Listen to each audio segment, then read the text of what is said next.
Hi guys, in this video I will show you how to deactivate Messenger account. So let's get started.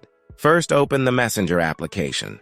Once it will be opened, then on the top left side here, click on these three lines, and then tap on the gear icon to go to settings. Now scroll all the way down to the bottom and then tap on See More in Account Center. Next, tap on Personal Details here.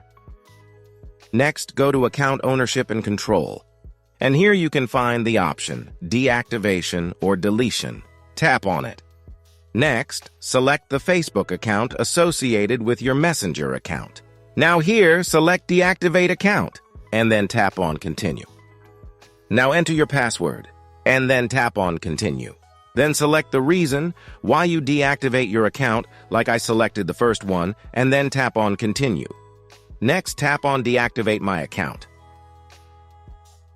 And that's it. Your account deactivated successfully. If you found this video useful, please show your support with a like.